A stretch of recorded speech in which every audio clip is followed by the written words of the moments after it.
जरा सोचो, पुराना भारत ज्ञान और अध्यात्म से भरा हुआ। एक ऐसा समय जब बड़े बड़े विद्वान गर्मा गर्म बहसों में डूबे रहते थे, उनकी बातें इतिहास के पन्नों में गूंजती रहती थीं। ऐसे ही एक युग में दो दिग्गजों के बीच एक ऐतिहासिक मुकाबला हुआ, विचारों की एक ऐसी जंग जिसने आने वाली सदियों तक भारतीय दर्शन की दिशा ही बदल दी।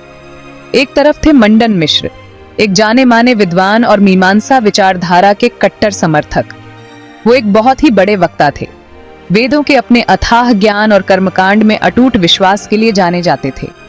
दूसरी तरफ थे एक युवा प्रतिभा, आदि शंकराचार्य, एक क्रांतिकारी विचारक जिन्होंने पारंपरिक मान्यताओं की जड़ों को ही चुनौती दे डाली। इनका सामना सिर्फ एक अकादमिक अभ्यास नहीं था, यह दो अलग अलग विचारधाराओं का टकराव था। पुराने और नए के बीच एक जंग। दांव पर था हिंदू धर्म की आत्मा, आने वाली सदियों में उसकी दिशा। एक भव्य टकराव के लिए मंच तैयार था, विचारों की एक ऐसी जंग जो आने वाली पीढ़ियों को मंत्रमुग्ध कर देती। इस प्रसिद्ध बहस के केंद्र में एक बुनियादी सवाल था, वास्तविकता की प्रकृति क्या है? शंकराचार्य ने अद्वैत वेदांत के दर्शन को अपनाया, जो वास्तविकता के अद्वैत स्वरूप को प्रस्तुत करता है। अद्वैत वेदांत के अनुसार केवल एक ही परम वास्तविकता है, ब्रह्म, और आत्मान अंततः ब्रह्म के साथ एक ही है। इस बहस के महत्व को समझने के लिए दोनों पक्षों के दार्शनिक आधारों पर गौर करना जरूरी है। मंडन मिश्र मीमांसा विचारधारा के कट्टर समर्थक थे। मीमांसा वेदों के विश्लेषण और व्याख्या को बहुत महत्व देती थी। मीमांसा दर्शन के केंद्र में धर्म की अवधारणा थी। वेद धर्म के बारे में ज्ञान का अंतिम स्रोत थे। मंडन मिश्र इस पारंपरिक विश्वदृष्टि के एक दुर्जय रक्षक थे। मंडन मिश्र की परंपरावाद के बिल्कुल विपरीत थे आदि शंकराचार्य, एक क्रांतिकारी विचारक जिन्होंने वैदिक रूढ़िवाद की नींव को ही चुनौती दी थी। शंकराचार्य अद्वैत वेदांत के प्रणेता थे, जो एक अद्वैतवादी विचारधारा है जो वास्तविकता के वास्तविक स्वरूप को जानने का प्रयास करती है। अद्वैत वेदांत, जिसका अर्थ है अद्वैतवाद, यह मानता है कि केवल एक ही परम वास्तविकता है, ब्रह्म, जो अनंत, शाश्वत और अपरिवर्तनशील है। जीवों और वस्तुओं की बहुलता की दुनिया को एक भ्रम, माया माना जाता है, जो ब्रह्म की एक अस्थायी अभिव्यक्ति है। शंकराचार्य का दर्शन अपने निहितार्थों में क्रांतिकारी था। आत्मान, व्यक्तिगत आत्मा और ब्रह्म की पहचान पर जोर देकर उन्होंने मोक्ष के मार्ग के रूप में कर्मकांडों और बाहरी प्रथाओं पर पारंपरिक जोर को चुनौती दी। अद्वैत वेदांत के अनुसार सच्ची मुक्ति ब्रह्म के रूप में अपने वास्तविक स्वरूप को साकार करने में निहित है, जिसे केवल कर्मकांडों के माध्यम से नहीं बल्कि ज्ञान के माध्यम से प्राप्त किया जा सकता है। Section 5, sparks fly, the debate unfolds. दिग्गजों के टकराव के लिए मंच तैयार था। अनुभवी विद्वान और परंपरा के रक्षक मंडन मिश्र का सामना युवा प्रतिभा आदि शंकराचार्य से हुआ, जो एक क्रांतिकारी नए दर्शन के प्रस्तावक थे। किंवदंती है कि यह बहस कई दिनों तक चली, जिसमें दोनों पक्षों ने जटिल तर्क और प्रतिवाद प्रस्तुत किए। बौद्धिक ऊर्जा से वातावरण में जैसे बिजली दौड़ रही थी। विद्वान और आम लोग समान रूप से विचारों की इस लड़ाई को देखने के लिए उमड़ पड़े। इन दो विपरीत विश्व दृष्टि के टकराव को सुनने के लिए उत्सुक थे। हालांकि बहस केवल एक शुष्क अकादमिक अभ्यास नहीं थी, यह एक भावुक आदान प्रदान था, जो दोनों प्रतिभागियों के अपने अपने दर्शनों की सच्चाई में दृढ़ विश्वास से प्रेरित था।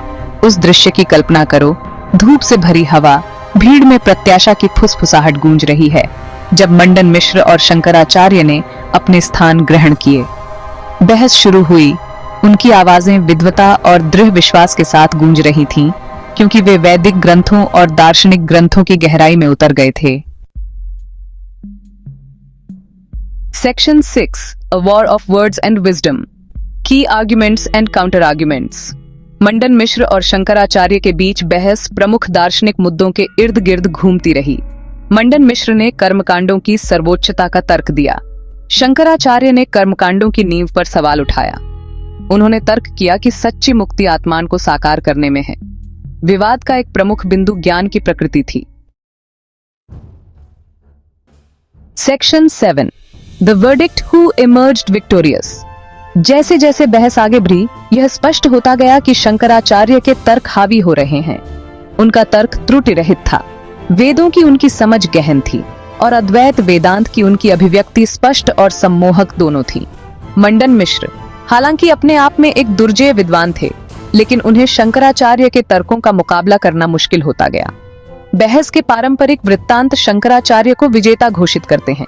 ऐसा कहा जाता है कि मंडन मिश्र ने शंकराचार्य के तर्कों की गहराई और प्रतिभा को पहचानते हुए शालीनतापूर्वक हार मान ली। वे शंकराचार्य के शिष्य बन गए, सुरेश्वराचार्य नाम ग्रहण किया और स्वयं अद्वैत वेदांत के अग्रणी व्याख्याताओं में से एक बन गए।